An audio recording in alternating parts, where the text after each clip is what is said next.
नमस्कार मित्रांनो, सुस्वागतम. घरोघरी मातीच्या चुली या मालिकेच्या आजच्या भागामध्ये जे काही ऋषिकेश आणि ते प्रतापराव आहे यांच्यामध्ये अगदी जंगी कुस्तीचा सामना रंगलेला असतो. अगदी सामना रंगात आलेला असतो.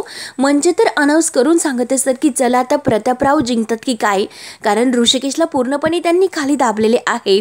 परंतु त्याच वेळेस ऋषिकेश लगेच उठतो आणि प्रतापरावला खाली दाबण्याचा प्रयत्न करतो. सर्वजण लगेच हे कुस्तीचा सामना अगदी आश्चर्याने बघत असतात. सुमित्रा आई सुद्धा अगदी ऋषिकेश जिंकतो याची वाटच बघत असते आणि जानकी आणि ओवी सुद्धा यांच्या अगदी ऋषिकेशला जिंकण्याची वेध त्यांना लागलेले असतात.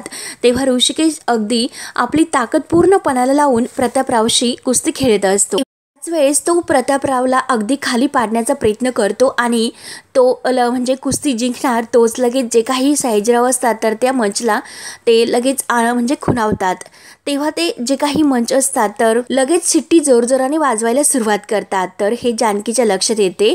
म्हणजे जे ऋषिकेश असतात ते ऐनवेळी जिंकायला आलेले असतात, परंतु मंचने शिट्टी वाजून खूप मोठा असा प्रॉब्लेम केलेला असतो आणि ती शिट्टी वाजली त्याच संधीचा फायदा घेऊन प्रतापराव हा लगेच ऋषिकेशला बाजूला ढकलतो. तेव्हा जानकी हे सर्व बघून तिला खूप राग येतो आणि लगेच ती ग्राउंडच्या आत येते आणि लगेच त्या मंचला म्हणते की काय हो, हा सर्व काय प्रकार आहे, म्हणजे सर्व काही राऊंड हा संपण्या अगोदरच तुम्ही शिट्टी का वाजवली आणि मी पाहिलं की तुम्ही वेळे अगोदरच हा राऊंड संपवला, काय गरज होती तुम्हाला शिट्टी मारण्याची. तेव्हा ऋषिकेश सुद्धा पुढे येतो आणि खरंच तुम्ही जे काही करता ते चुकीचे आहे, कारण वेळे अगोदरच तुम्ही का शिट्टी वाजवली असेल, मी त्याला पाडलं होतं, मी आता जिंकलो होतो, परंतु मुद्दाम हे सर्व तुम्ही का केले असेल. तेव्हा जानकी सुद्धा भडकते की ही चिटिंग आहे आणि मला हे सुद्धा माहिती आहे की तुम्ही सर्वजण एकमेकांना मिळालेले आहात असे सर्वांसमोर ती ओरडत असते. परंतु लगेच सयाजीराव तेथे येतो. जानकी जोरजोराने ओरडून सांगत असते की हो, यांनी चिटिंग केली.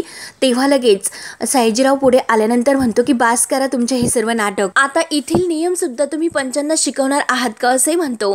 तेव्हा जानकी ऋषिकेशला म्हणत असते की ऋषिकेश आहो, हे यांनी जे काही केले ते चुकीचे केले. तेव्हा ऋषिकेशने मात्र त्या प्रतापची चांगली जिरवलेली असते आणि त्याला उठता सुद्धा येत नसते.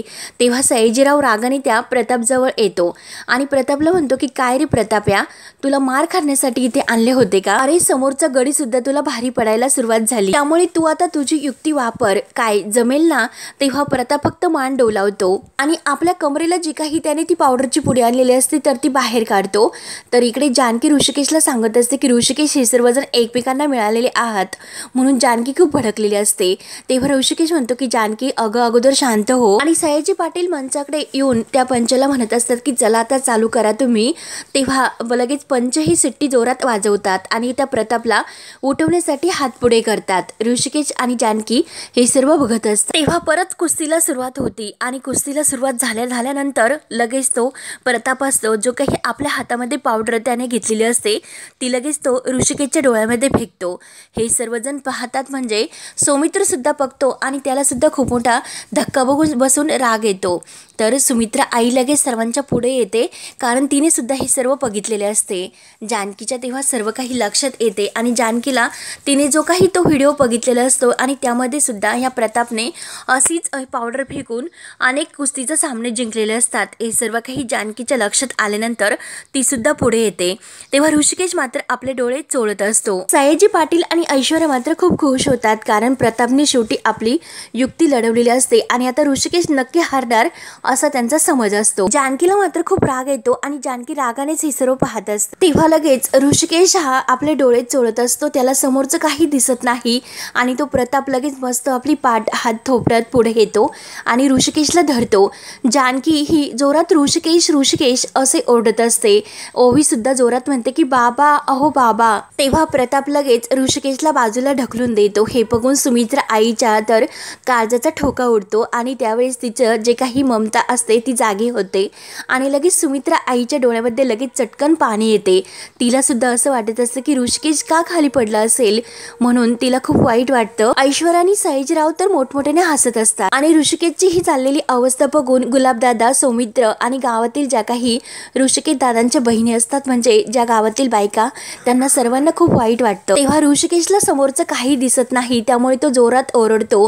तेव्हा जानकी पुढे येते आणि ऋषिकेश, अहो ऋषिकेश, पॅनिक मात्र होऊ नका असे ती ऋषिकेशला सांगत असते. तेव्हा ऐश्वर्या लगेच उठते आणि जानकी जवळ येते आणि काय, आता तर तुझा नवरा काही बघू शकणार नाही ग, त्यामुळे तू मात्र तुझ्या नवऱ्याला नक्कीच हारताने बघशील, असे मोठे ॲटिट्यूड मध्ये ती जानकीला सांगत असते. परंतु जानकी मात्र त्या ऐश्वर्याकडे थोडंसंही लक्ष देत नाही. तेव्हा जानकीच्या सर्व काही लक्षात येते. जानकी लगेच जेव्हा ती ऋषिकेशची प्रॅक्टिस घेत असते तेव्हा ती बॉल फेकण्या अगोदर ऋषिकेशला सांगत असते की मी टाळी वाजवणार आणि सर्वात अगोदर तुमच्यावर हल्ला करण्या अगोदर टाळी वाजवणार. म्हणून जानकी लगेच ऋषिकेशला सांगत असते की ऋषिकेश, अहो आपण प्रॅक्टिस केली, लक्षात ठेवा. ऋषिकेश माझ्या टाळीकडे लक्ष द्या, असे म्हटल्यानंतर जानकी जोरजोराने टाळ्या वाजवायला सुरुवात करते.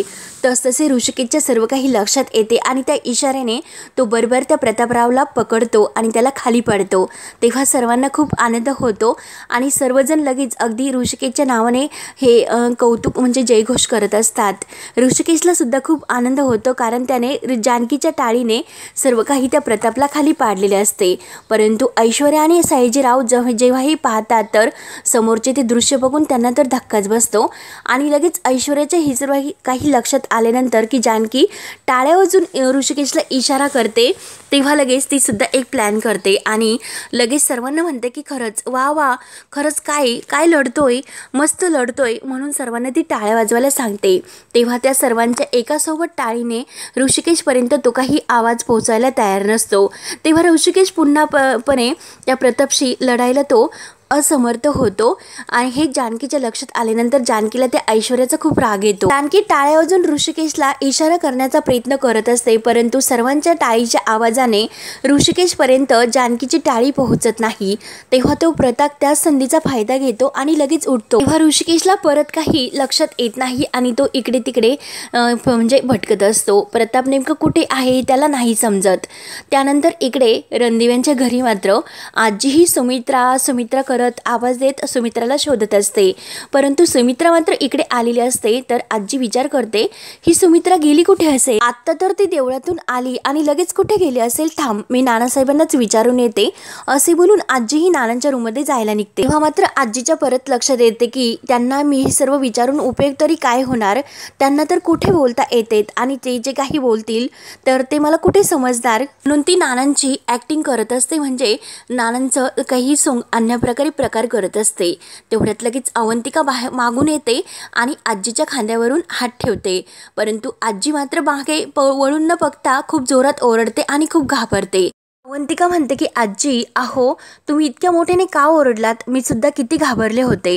आजी म्हणते की अगं मी सुद्धा किती घाबरले, माझ्या मागे तू अशी भूतासारखी काय येऊन उभी राहिली, अगं ते सर्व जाऊन दे, तुझ्या सासूला तू कुठे बघितलेस का.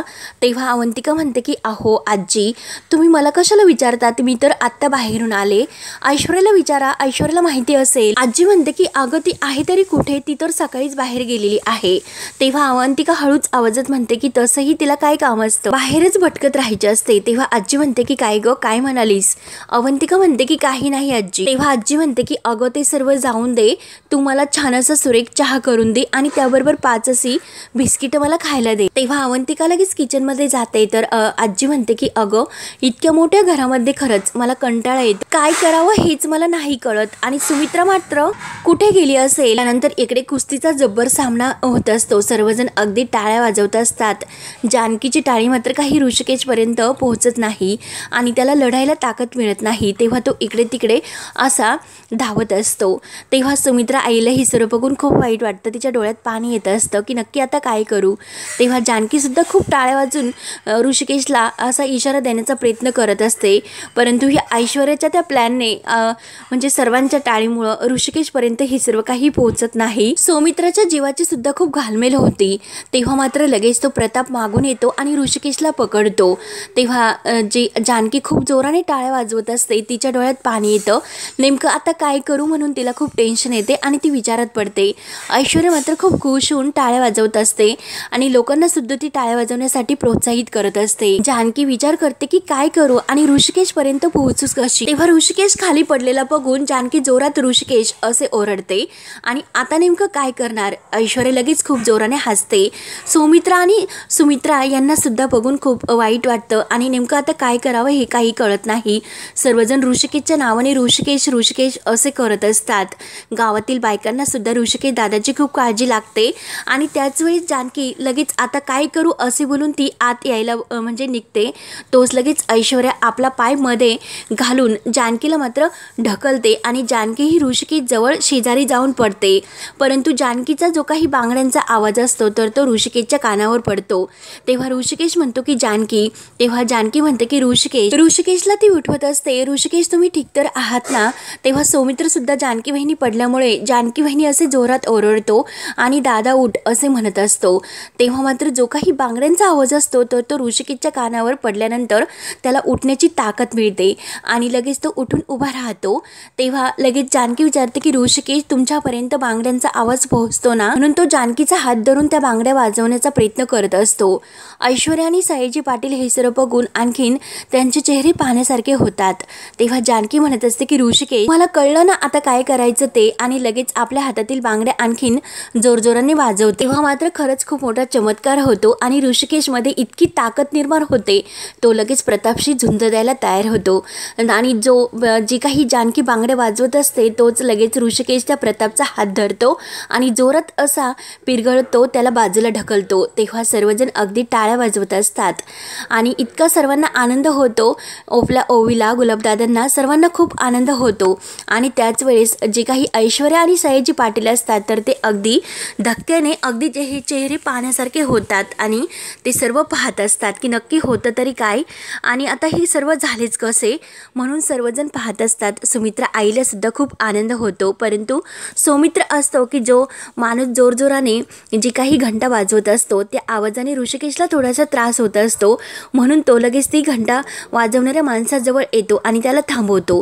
त्याला म्हणत असतो की तुम्हाला तर घंटा वाजवायची इतकीच घाई झालेली असेल, हुकूम पाळायची आणि घंटा वाजवायची खरंच खूप घाई असेल तुम्हाला, आणि कुस्ती जवळजवळ संपतच आलेली आहे, काही मिनिटच बाकी आहे, ती संपू द्या आणि नंतर तुम्ही बेल मारा. म्हणून तो त्या माणसांचा हात धरतो, नाहीतर तुमची शेवटची वेळ सुद्धा लवकरच येईल असे तो ऐश्वर्याकडे हसून बोलतो आणि त्या माणसाला म्हणतो की तुम्ही नाही तर जनता वाजवेलच.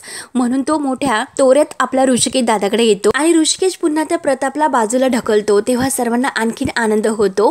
तेव्हा जानकी जोरजोराने आपल्या बांगड्यांचा आवाज करत असते, परंतु ऐश्वर्याचे हे लक्षात आल्यानंतर लगेच ऐश्वर्या पुन्हा त्या लोकांना म्हणत असते की टाळ्या वाजवा, जोरजोराने टाळ्या वाजवा. तेव्हा टाळ्या वाजवा असे म्हटल्यानंतर लगेच सर्वजण टाळ्या वाजवायला सुरुवात केल्यानंतर ऋषिकेशला असं होतं की ऋषिकेशपर्यंत तो आवाज पोहोचत नाही. आता नेमकं ऋषिकेशला काय करू असे त्याला होते, कारण त्याच्यापर्यंत तो आवाज काही पोहोचत नसल्यामुळे सर्व काही गोंधळ एकसाथ निर्माण होतो आणि सर्वजण लोक हे ऐश्वर्याच्या सांगण्यावरून टाळ्या वाजवायला सुरुवात करतात.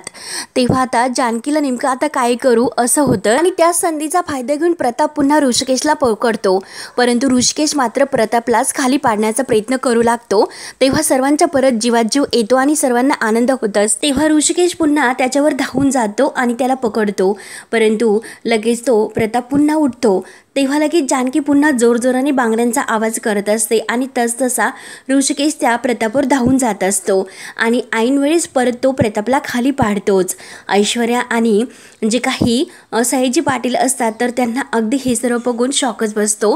तेव्हा मात्र जेव्हा ऋषिकेशला त्या प्रतापनावने पकडलेले असते आणि धरलेले असते तर ऋषिकेशला सारंगचे जे काही बोललेले आहे ते सर्व बोलणे आठवते की अरे तुझ्या बायकोने आमच्या नानांना जिन्यावरून ढकललेत आणि शर्वरीने सुद्धा जानकीवर किती आरोप केलेले असतात आणि सुमित्रा आई सुद्धा ही सर्वांसमोर म्हणलेली असते की ऋषिकेश बाद झालं, मला आई म्हणायचं नाही, तुमची आई कायमची मेली. तेव्हा ऋषिकेश सुद्धा तिला उत्तर दिलेले असते की तुझा मुलगा सुद्धा खूप म्हणजे कायमचा मेला आणि जानकी आणि ओवीला हाताला धरून तो घराच्या बाहेर निघून गेलेला असतो. हे सर्व काही ते क्षण त्याच्या डोळ्यासमोर त्यावेळेस येतात आणि त्याच वेळेस जानकी त्याला म्हणलेली असते की हा काळ सुद्धा सरेल, तुम्ही टेन्शन घेऊ नका, चांगले दिवस सुद्धा येतील. तेव्हा ऋषिकेश म्हणतो की हो नक्की येतील, कारण ते दिवस मी स्वतः आणेल असे एकमेकांना प्रॉमिस केल्याचे क्षण त्याच्या डोळ्यासमोर येत असतात. आणि दरवर्षीप्रमाणे आपली ओवी यावर्षी सुद्धा दिवाळीचा सण अगदी धूमधडाक्यात साजरा करेल असे त्याने प्रॉमिस केलेले असते. हे सर्व आठवल्यानंतर त्यामध्ये आणखीन ताकद निर्माण होते आणि जोरात त्या प्रतापला तो बाजूला फेकून देतो, म्हणजे शेवटी तो पाठीवर त्या प्रतापलाच पाडतो. तेव्हा सर्वांना खूप आनंद होतो आणि आपल्या शेवटी सत्याचा म्हणजे ऋषिकेशचाच विजय होतो। सर्वांना इतका आनंद होतो आणि जानकी इतकी आनंदात असते, तिच्या डोळ्यामध्ये आनंद अश्रू येत असतात। परंतु सुमित्रा आई सुद्धा खूप टाळ्या वाजवते आणि तिच्या डोळ्यातून खूप पाणी येत असतं, अगदी आनंदाच्या धारा। तेव्हा मात्र जानकीचं सुमित्रा आईकडे लक्ष जातं। जानकीला सुमित्रा आईला बघून खूप आनंद होतोच, परंतु जानकी पुढे येत असते की सुमित्रा आईच आहे किंवा नाही। तेव्हा जानकीला समजते की आपल्या सुमित्रा आईच आहे, परंतु सुमित्रा आई नेमकं जानकीने बघितल्यानंतर लगेच आपलं शॉलने तोंड झाकून घेतात आणि तेथून बाजूला जातात। आईंना बघून जानकीला खूप आनंद होतो। तेव्हा सर्व पंच हे ओरडून सांगत असतात की आपले लाडके मुळशीचे ऋषिकेश दादा हे जिंकलेले आहे म्हणून।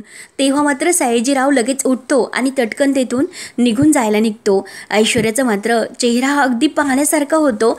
अपयश मात्र तिच्या पदरी पडलेलं असतं म्हणून अगदी अशी जळाऊ झालेली असते। जानकी आणि ऋषिकेशचा आनंद काही तिला बघवत नसतो। ऋषिकेशच्या विजयाने सर्व काही गाव हे आनंदून गेलेलं असतं। गुलाबदादा गावातील सर्व हे जनता मस्त डान्स करत असतात। गुलाल उधळून सर्व काही अगदी ढोल ताशांच्या तालावर नाचत असतात। आपल्या गावातील ऋषिकेश दादाच्या लाडक्या बहिणी सुद्धा खूप छान प्रकारे एकमेकींना मिठी मारून ऋषिकेश दादांचं कौतुक करत असतात। जानकीला हे सर्व बघून इतकं आनंद म्हणजे होतो आणि अगदी आनंदाच्या धारा तिच्या डोळ्यातून व्हायला सुरुवात होते। अगदी मुळशी गाव दणदणून गेलेलं असतं की ऋषिकेशच्या विजयाने। तेव्हा मात्र इकडे सुमित्रा लगेच घाईने घरी येते, तर आजीही तेथेच असते। आजी म्हणते की काय सुमित्रा, अगं आलीस का सावत्र मुलाची कुस्ती बघून? तेव्हा सुमित्रा म्हणते की अगं आई काय बोलते, चे चे अगं थोडंसं काम होतं म्हणून कुठे बाहेर गेले होते। आजी म्हणते की हो का, आणि काय ग इतक्या उन्हाची तू शाल कशाला घेऊन गेली होती? मला मात्र गुंडाळण्याचा प्रयत्न करू नको, अगं तुझा तर सर्व जीव त्या ऋषिकेश मध्ये अडकलेला, अगं त्या सावत्र मुलासाठी सख्या आईशी सुद्धा चक्क तू खोटं बोलते। तेव्हा सुमित्रा म्हणते की अगं नको सारखं सारखं तो शब्द बोलू, हो गेले होते मी कुस्ती बघण्यासाठी, सावत्र जरी असले तरी मी आई आहे हे बघ, मला जाणून घ्यायचं होतं हा ऋषिकेश असा कसा कुस्तीच्या स्पर्धेत उतरला? अगं सकाळी मला गुलाबने सांगितलं की तो हे सर्व ओवीसाठी करतो, ओवीची दिवाळी त्याला हवी तशी साजरी करण्यासाठी कुस्तीच्या स्पर्धेत जिंकून त्याला ते पैसे हवे होते, आणि हे बघ आई आजपर्यंत प्रत्येक कुस्तीच्या स्पर्धेमध्ये माझ्या आशीर्वादाने त्याला बळ सुद्धा मिळालं आणि अनेक म्हणजे आशीर्वादाने त्याला बक्षीस सुद्धा मिळाले, प्रत्येक ठिकाणी तो कुस्ती जिंकला, म्हणून आशीर्वाद देण्यासाठी गेले होते। आणि हे बघ आशीर्वाद दिल्याने कोणी लहान होत नाही। तर आजी म्हणते की हो का, मग बोलव ना सगळ्यांना, ह्या मोठेपणा एकतर सुनामध्ये महाभारत सुरूच आहे, मग त्यात ती कौशल्य वनवासात गेलेल्या ऋषिकेशसाठी अगदी कासवीस होते। तेव्हा सुमित्रा ही तटकनी आजीला उत्तर देते, हे बघ माझ्या सुनामधील वाद आहे ना तो मी स्वतः सोडवे, कुणाची बाजू घेऊ नकोस, आणि कुणाची कशाला ग, सारखे त्या ऐश्वर्याचे गोडवे गात असते, तिची कायम बाजू घेत असते आणि तीच कशी चांगली आहे हे सांगत असते। बघितलंस ना सकाळी ती माझ्याशी कशी बोललीस, ऐकलंस ना तू, मला अजिबात ते आवडलेलं नाही। आणि हे बघ माझी जानकी जर अशी असती अशा वेळेस तर कधीही ती मला असं बोलली नसती। तेव्हा मात्र आजी तर आश्चर्याने सुमित्राकडे बघत असते, कारण आज तर हिला जानकीचा इतका पुळका आलेला बघून। तेव्हा सुमित्रा लगेच ही आतमध्ये निघून जाते, परंतु आजीला मात्र शॉक बसतो। आजी म्हणते की त्या ऋषिकेशचा तर पुळका होताच, परंतु आता मात्र जानकीचा सुद्धा पुळका वाटायला लागला। अरे बापरे, असे व्हायला नको, ही ऐश्वर्या एक नंबरची मूर्ख आहे, तिने असे वागायला नको होतं, तिने असे वागायला नको होतं, नाव मात्र ऐश्वर्या आणि सगळं काही ऐश्वर्या हातून घालणार आहे असं वाटतं, परंतु असे व्हायला नको, म्हणून काहीतरी करायला हवं, म्हणून आजी विचारत पडते। त्यानंतर इकडे जानकी ही आपल्या बांगड्या वाजवत वाजवत ऋषिकेश जवळ येते आणि ऋषिकेश जिंकलेला बघून सर्वांना तर आनंद होतोच, सर्वजण टाळ्यांच्या गडगडात डान्स करत असतात। ऐश्वर्याला मात्र हे काही बघवत नाही। जानकी ऋषिकेश जवळ येते आणि ऋषिकेश जानकी एकमेकांना घट्ट मिठी मारतात। ओवी सुद्धा तेथे येते आणि ऋषिकेश ओवीला सुद्धा उचलून घेतो आणि आपलं कुटुंब ऋषिकेशचं खूप खुश असतं। मात्र हे ऐश्वर्याला काही बघवत नाही, तिचा जळफळाट होऊन ते तिथून जायला निघते। तेव्हा ओवी ही खूप छान गुलाबदादांच्या कडेवर बसून डान्स करत असते आणि टाळ्या वाजवते। त्यानंतर जे काही असतात तर ते अनाउन्स करून सांगतात की ह्या आज चंद्रकांत दादा नांगरे पाटील यांच्या आयोजित केलेल्या मुळशी तालुका 2024चा कुस्ती महासंग्रामचे विजेते आहे आपले ऋषिकेश पाटील रणदिवे। त्यामुळे मी ऋषिकेश दादांना विनंती करतो की त्यांनी आपली या विजयाची ट्रॉफी घेण्यासाठी स्टेजवर यावे आणि आपलं मानाचं बक्षीस स्वीकारावं। तेव्हा सर्वजण अगदी परत खणखणून टाळ्या वाजवतात। सौमित्र, गुलाबदादा आणि ओवी, जानकी यांना खूप आनंद होत असतो, कारण ऋषिकेशने आज मानाची ट्रॉफी आहे ती मिळवून दाखवलेली असते आणि सर्वजण ऋषिकेशला बक्षीस देण्यासाठी अगदी आतुर झालेले असतात. जे काही चीफ गेस्ट असतात तर ते सुद्धा ऋषिकेशचे तोंड भरून कौतुक करतात. गावचे सरपंच, चीफ गेस्ट सर्वजण अगदी टाळ्या वाजवत असतात.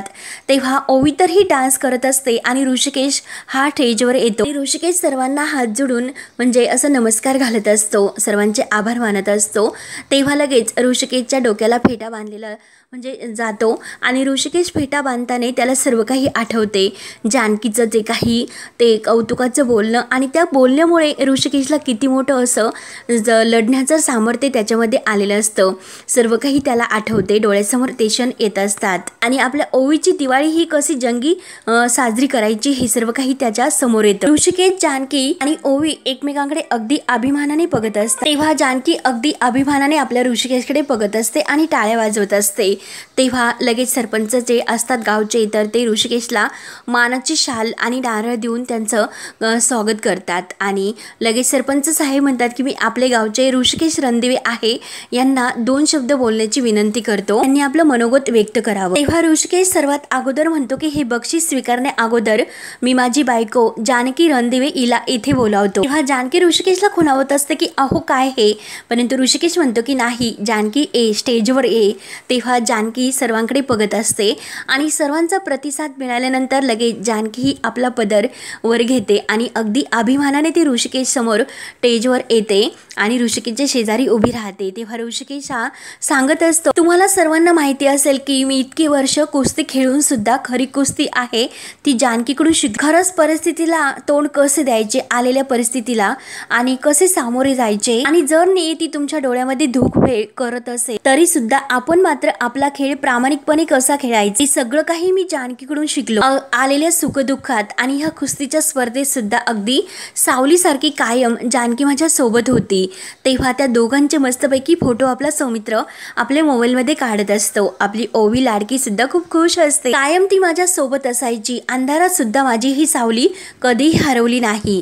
त्यामुळे मी सर्वांना असे सांगतो मला जे बक्षीस मिळणार आहे ते माझ्या बायकोला द्यावं, कारण माझ्या पायाखालचे काटे तिने वेचलेत, मग फुलं तिच्या हातात पडायला नको का. तेव्हा सर्वजण आणखीन जानकी आणि ऋषिकेशसाठी टाळ्यांचा गडगडाट करतात. आपला सौमित्र अगदी खुश भरून डोळे बघून आपल्या दादा बहिणीकडे बघत असतो. तेव्हा मात्र जानकी ही आपल्या ऋषिकेशसाठी पुढे येते आणि 1 लाख रुपयाचे जे पॉकेटाचे बक्षीस असतं तर ते बक्षीस जानकीच्या हातात दिले जाते. सर्वजण अगदी टाळ्या वाजवतात आणि खुश होतात. तेव्हा जी काही ट्रॉफी असते मानाची तर ती जानकी ऋषिकेशला घेण्यासाठी पुढे करते. ऋषिकेश अगदी आनंदाने आणि अभिमानाने ती ट्रॉफी स्वीकारतो. सर्वांना आणखीन खूप आनंद होतो. सौमित्र तर खूप छान प्रकारे त्यांचे फोटो काढत असतो. इतके सर्वजण खुश असतात तर ओवी खूप खुश होते आणि आई बाबा म्हणून लांबूनच ती त्यांना किस करते आणि आय लव्ह यू बोलते. तेव्हा सर्वांना अगदी आनंद झालेला असतो आणि गावातील बायका, गावातील सर्व काही जनता ही मुळशी गावातील सर्व खुश असते आणि अभिमानाने ऋषिकेश जानकीसाठी टाळ्या वाजवत असतात. त्यानंतर लगेच जे सरपंच असतात तर ते म्हणतात की मी जानकी बहिणींना विनंती करतो की त्यांनी आपलं जे काही मनोगत आहे 2 शब्दात येथे सांगावे. तेव्हा जानकी पुढे येते आणि खुश होऊन ती आपले मनोगत सांगत असते. अगोदर सर्व थोरांना आणि इथे जमलेल्या सर्व लहान मोठ्या थोरांना म्हणजे बायकांना आणि सर्वांना ती नमस्कार करते, सर्वांचे आभार मानते. जानकी म्हणते की खरं तर हे बक्षीस आणि हे यश ऋषिकेश रावांचं आहे. त्यांनी यासाठी रक्त आणि घाम गाळला, मी नाही. त्यांनी हे बक्षीस हा मान मला दिला, मोठेपणा आहे आणि खरं तर आम्ही दोघे सुद्धा हे जाणतो की यामागे आमच्या आई आणि नानांची पुण्याई. आज ऋषिकेश रावांना जे काही यश मिळालं ते आई आणि नानांच्या आशीर्वादामुळे. कुठलाही माणूस घडतो तो केवळ त्याच्या संस्कारामुळे आणि आज ऋषिकेशचं जे काही यश आहे ते आमच्या आई आणि नानांच्या आशीर्वादामुळेच. तेव्हा लगेच सुमित्रा सुद्धा हे आपल्या घरी टीव्हीवर हे सर्व बघत असते आणि तिला हे सर्व बघून खूप आपल्या जानकी आणि ऋषिकेशचा अभिमान वाटतो. जानकी म्हणते की मी काही आहे म्हणजे माझं सर्वस्व हे रणदिवे या नावातच आहे. सून म्हणून मी रणदिव्यांच्या घरी आले आणि कधी लेक झाले हे माझं मलाच कळलं नाही. त्यांच्या रीती परंपरा सर्व काही मी तेथे शिकले. आता मात्र आम्ही आमच्या घरापासून लांब आहोत, परंतु मी खरं सांगते की आम्ही मात्र मनाने त्यांच्या अगदी जवळ आहे आणि तुमच्या सर्वांच्या आशीर्वादामुळे, तुमच्या सर्वांच्या कृपेमुळे आमचं हे कुटुंब एकत्र येईल याची मला पूर्ण खात्री आहे. तर सुमित्राला आपल्या जानकीचा खरंच खूप मोठा अभिमान वाटतो. जानकी खरंच आहे किती मोठे मनाची। आज खरंच मला खूप आनंद होतो की ऋषिकेश इतक्या मेहनतीने आणि इतक्या कष्टाने हे बक्षीस जिंकले, त्याचे श्रेय मला देतात, परंतु माझी साथ, त्यांचं यश असे जरी असले तरी हे यश आई आणि नानांना अर्पण करते। आज आम्ही जे काही आहोत आणि जे काही हे यश आहे ते फक्त केवळ आई आणि नाना यांच्यामुळे। तेव्हा सुमित्राच्या डोळ्यात पाणी येते आणि जानकीचे हे शब्द ऐकून गावातील सर्व आपल्या ऋषिकेश दादांच्या बहिणीच्या डोळ्यात सुद्धा पाणी येते आणि हे सर्व ऐकून आपल्या सुमित्राच्या डोळ्यात सुद्धा खूप पाणी येते आणि तो आपल्या जानकी आणि ऋषिकेश दादाचे फोटो मस्त काढत असतो आपल्या डोळ्यातील पाणी पुसून। तेव्हा ती ट्रॉफी हातामध्ये घेऊन ऋषिकेश आणि जानकी ट्रॉफीला मध्ये धरतात। जानकी म्हणते की आई आणि नाना, ही ट्रॉफी केवळ तुमचीच आहे, तुमच्या या अभिमानाची। तेव्हा सर्वजण पुन्हा टाळ्या वाजवतात आणि त्यानंतर संध्याकाळ झाल्यानंतर आपले ऋषिकेश आणि जानकी गुलाबदादांच्या घरी येतात। आपली ओवी तर ट्रॉफी पाशीच बसून असते। तर जानकी आणि ऋषिकेश आपले जे काही देवघरातील गणपती बाप्पा आहे तर त्यांना हात जोडतात आणि प्रार्थना करतात की देवा, आज जे काही यश मिळाले हे केवळ तुझ्यामुळे, तुझ्या आशीर्वादामुळे, आणि तुझे हे आशीर्वाद कायम आमच्या सोबत असेच राहून दे। तेव्हा दोघे देवाला नमस्कार करतात। त्यावर ऋषिकेश जानकीला खुशून म्हणतो की जानकी, अगं हीच माझी पहिली कमाई आहे असे म्हणायला काही हरकत नाही। आता आपल्या ओवीची दिवाळी आपण तिला हवी तशी साजरी करूयात। तेव्हा जानकी खुश होते आणि तेवढ्यात गुलाबदादा सर्वांसाठी गरम गरम बिर्याणी बनवून घेऊन येतात आणि सर्वांना म्हणतात की चला पटपट सर्वांनी हातपाय धुवून घ्या, आपल्याला गरम गरम बिर्याणी खायची। तेव्हा जानकी म्हणते की काय गुलाबदादा, बिर्याणी? तर ऋषिकेश म्हणतो की गुलाब, अरे हे सर्व करण्याची काय गरज होती, कशाला इतका खर्च केलास तू आमच्यासाठी? तेव्हा गुलाबदादा म्हणतात की अहो मी नाही केले, हे सर्व तुमच्यामुळे झालेले आहे। हे बघा, तुम्ही कुस्ती जिंकून मुळशी गावाचे नाव मोठं केलेलं आहे आणि आमच्या चाळीची शान तुम्ही वाढवलेली आहे, म्हणून त्या सुशीला ताई आहे ना, त्यांनी ही बिर्याणी बनवून दिलेली आहे। तेव्हा जानकी विचारते की सुशीला ताई त्या कोण? तेव्हा लगेच ओवी म्हणून जाते की अगं आई, ती पापड चोर। तेव्हा गुलाबदादांना हसायला येतं आणि त्याच त्या असे ते म्हणतात आणि गुलाबदादा पुढे सांगतात की अहो ऋषिकेश दादा, हे तर काहीच नाही, उद्या त्या मावशी आहेत ना, सुवर्ण मावशी, त्या तर पुरणपोळ्या सुद्धा पाठवणार आहे आणि त्या आहे ना पाटील मावशी। तेव्हा ऋषिकेश म्हणतो की गुलाब, हे बघ, आम्ही आजचीच रात्र फक्त येथे असणार आहोत। गुलाबदादा म्हणतात की म्हणजे काय? तर ऋषिकेश दादा म्हणतात की उद्यापासून आम्ही आमच्या नवीन घरामध्ये राहायला जाऊ। तेव्हा गुलाबदादा म्हणतात की वहिनी साहेब, अहो काय झालं, सगुना काही बोलली का तुम्हाला? जानकी म्हणते की नाही गुलाबदादा, अहो कोणीच काही बोललं नाही, खरं तर यांच्याच मनात अगोदरपासून होत। ऋषिकेश दादा म्हणतात की हो, म्हणूनच नवीन जागा बघितली। आणि गुलाब, अरे नवीन नाही तर भाड्याने आम्ही जागा बघितली, असं बोलणं सुद्धा झालं आणि ॲग्रीमेंट सुद्धा झालेले आहेत, साईन सुद्धा झाल्यात, त्यामुळे उद्या लवकरच आम्ही तिकडे शिफ्ट होऊ। तेव्हा ओवी खूप खुश होते आणि बाबा काय, आय्या म्हणजे आपण उद्या आपल्या नवीन घरी जाणार आहोत का? वाव आई, खरंच म्हणजे आपण आपल्या नवीन घरात दिवाळी सेलिब्रेट करणार का? आणि आई, आपण रांगोळ्या काढूयात, आपल्याला जे आवडतं तेच आपण बनवूया। ओवी खुश होऊन जानकीला मिठी मारते, परंतु गुलाबदादांच्या डोळ्यात पाणी येते। ते ऋषिकेश दादांना म्हणतात की ऋषिकेश दादा, अहो याची काय गरज होती? तेव्हा ऋषिकेश म्हणतो की अरे प्रश्न हा गरजेचा नाही, आधाराने धीर येतो आणि सो कर्तृत्वाने बळ येतं आणि ह्याच बळावर एक छोटंसं घर मी घेतलं। अरे तू आमच्यासाठी जे काही केलं ना, कायम ते माझ्या लक्षात ठेवेल, त्यामुळे आता मात्र तू आम्हाला आडू नकोस। तेव्हा गुलाबदादा आपल्या डोळ्यातील पाणी पुसतात आणि ठीक आहे दादासाहेब, तुम्हाला आता नाही अडवणार, मालक खुश तर आम्ही खुश। तेवढ्यात लगेच सगुना तेथे येते। गुलाबदादा खुशून म्हणत असतात की अहो घर बदललं म्हणून काय झालं, गुलाबदादा आहे ना तुमची सेवा करण्यासाठी कायम। तर सगुना ही सर्व ऐकत असते आणि लगेच सगुना म्हणते की काय नवीन घर? तेव्हा जानकी म्हणते की हो, आम्ही भाड्याने दुसरीकडे राहायला जातो। तेव्हा सगुना तर अगदी खुशून म्हणते की काय सांगतात? तर गुलाबदादा तिच्याकडे रागाने बघतात, तर लगेच ती आपला चेहरा सोर पुन्हा बदलते आणि वहिनी, अहो काय सांगतात, मला खरंच तुमची खूप आठवण येईन। तेव्हा जानकी म्हणते की हो सगुना, आम्हाला सुद्धा तुमच्या सर्वांची खूप आठवण येईन, थांब जरा। असे बोलून जानकी लगेच ऋषिकेशच्या त्या बक्षिसाच्या पॉकेटमधून काही पैसे काढते आणि सगुनाच्या हातात द्यायला लागते। सगुना मात्र खुश होऊन ती बिनलाजासारखं स्वीकारायला लागते, परंतु मात्र गुलाबदादा पुढे येतात। गुलाबदादा लगेच जानकी वहिनीचा हात धरतात। थांबा वहिनी साहेब, याची काही गरज नाही। तेव्हा जानकी म्हणते की अशी कशी गरज नाही गुलाबदादा, मी तुम्हाला मदत म्हणून नाही तर वहिनी या नात्याने पैसे देते। आता दिवाळी येते की मग खरेदी करा, मिठाई घ्या। सगुना चल, छान अशी साडी तुझ्यासाठी घे, आणि सगुनाच्या हातात ते पैसे देते। तर सगुना खुश होऊन स्वीकारतेच। तेव्हा गुलाबदादा म्हणतात की चला आता पटापट गरम गरम ही बिर्याणी आहे, नाहीतर ती थंड व्हायची। आणि गुलाबदादा सगुणाला आत घेऊन जातात तर ऋषिकेश, जानकी, ओवी एकत्र येतात आणि ओवीला ऋषिकेश म्हणतो की ओवी अगं आता आपण आपल्या नवीन घरी जातो, मग आता तरी खुश आहे ना तू? तेव्हा ओवी म्हणते की बाबा खरंच मी खूप खुश आहे आणि तुम्हाला माहिती आहे ना उद्या दिवाळी सुरू होते. तेव्हा ऋषिकेश म्हणतो की हो उद्यापासून आपली सुद्धा नवीन सुरुवात होते. तेव्हा मात्र जानकी, ऋषिकेश, ओवी आणि तिघेजण खरंच खूप आनंदाने एकत्र येतात आणि आपल्या उद्यापासून दिवाळीच्या नवीन आयुष्याला ते सुरुवात करायला घेतात. तेव्हा हा भाग येथे संपतो. पुढील भागामध्ये सौमित्र हा नानांजवळ येतो. नानांना आपल्या ऋषिकेशच्या यशाबद्दल सांगतो आणि नाना अहो तुम्ही असं कधीही करू शकत नाही की जो ऋषिकेश दादा आपल्या कंपनीचा कारभार सांभाळत होता त्याच्या वाटेला फक्त तुम्ही देव्हारा दिला असे नाही होऊ शकत. तेव्हा मात्र नाना म्हणतात की त्या देव्हाऱ्यामध्ये अशी जी काही गोष्ट आहे ती माझ्या जानकी आणि ऋषिकेश जवळपर्यंत पोहोचायला हवी.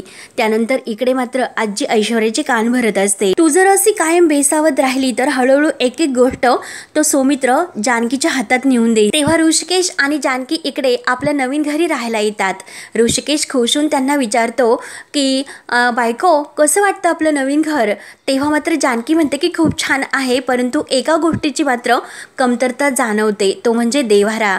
तेव्हा लगेच सौमित्र आणि अवंतिका दरवाजातच देव्हारा घेऊन येतात आणि देव्हारा फक्त येते आहे कारण नानांनी तो देव्हारा आपल्या जानकी आणि ऋषिकेशला द्यायचा सांगितलेला असतो. आणि त्याच वेळेस जेव्हा आता देव्हारा म्हणजे साक्षात लक्ष्मीही आपल्या नवीन जानकीच्या घरातही आगमन होते. तेव्हा आता पुढे काय काय होत राहणार हे पाहण्यासाठी आपल्या चॅनलला नक्की सबस्क्राईब करत राहा. धन्यवाद.